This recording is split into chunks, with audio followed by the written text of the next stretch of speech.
Olá pessoal, meu nome é Pedro Sabino e eu vou falar um pouco sobre Cloud Computing para vocês. A expressão Cloud Computing começou a ganhar força em 2008, mas conceitualmente as ideias por trás da denominação existem há muito mais tempo, né?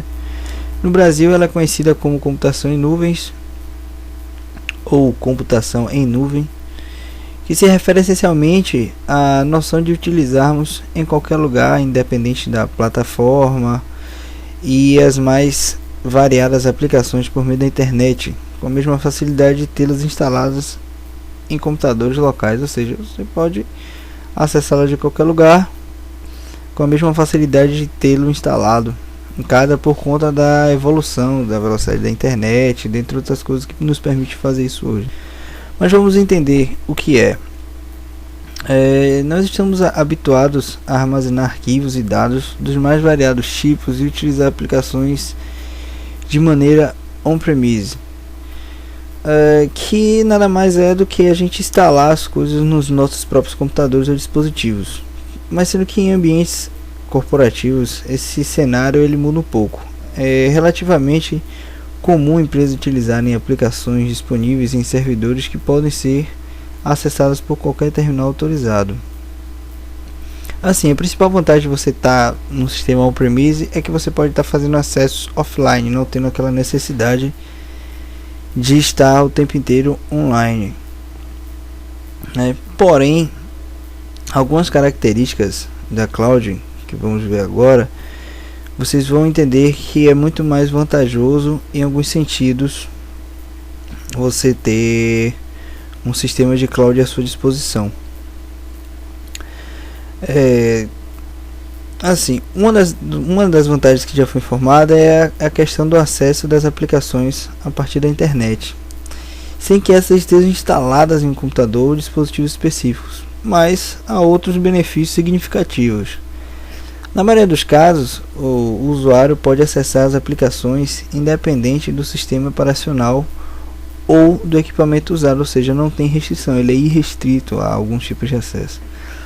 O usuário não precisa se preocupar com a estrutura para executar a aplicação de hardware, procedimentos de backup, controle de segurança, manutenção, entre outros. Isso fica por responsabilidade da empresa que está prestando o serviço de cloud, né? O compartilhamento de informações e trabalho colaborativo se torna mais fácil também, pois todos os usuários acessam as aplicações e os dados no mesmo lugar, no caso a nuvem. Dependendo do fornecedor, o usuário pode contar também com alta disponibilidade. Se o servidor parar de funcionar, por exemplo, os demais podem fazer parte da estrutura e continuar a oferecer o serviço.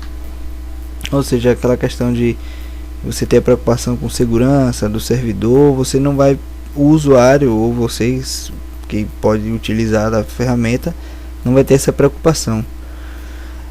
E também o mais importante de todos é que você pode contar com o melhor controle dos gastos, né? Muitas aplicações em cloud computing são gratuitas e quando é necessário pagar, o usuário só faz em relação aos recursos que usar, o tempo de utilização, portanto pagar por uma licença integral de uso, tal como é feito em modelos tradicionais, né, de fornecimento de software. Essa é também uma grande vantagem. Intimamente ligado a cloud computing está o conceito de software as a service, ou SaaS, ou em um bom português, né, software como serviço.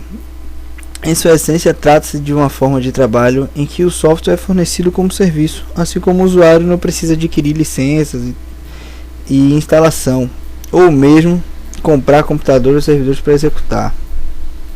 Então ele vai ter um software que vai estar a serviço dele, vai ter a utilização dele online e não vai precisar de nenhum tipo de recurso, como uma estrutura de computador preparada para uma placa de vídeo específica, etc e tal.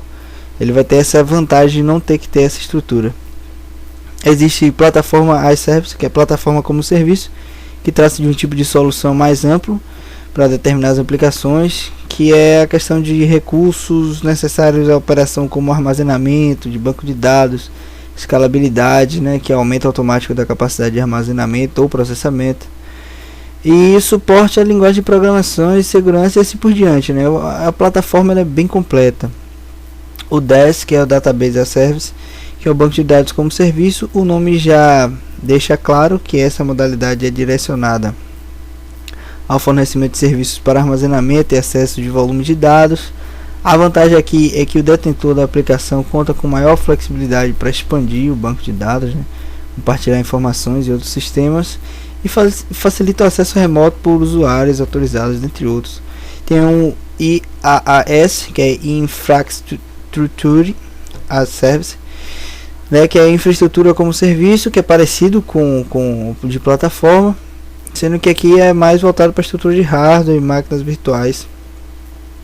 Como o usuário tem inclusive acesso a recursos de sistema operacional, entre outros. E tem o Test Service, que o nome já diz, né, que é um ensaio como serviço, que oferece um ambiente apropriado para utilizar para testes de sistemas de maneira remota, simulando o comportamento de um nível de execução, né, de como seria em um computador, etc., ou em uma plataforma que ele queira, de acordo com aquele software desenvolvido. Alguns exemplos de aplicação: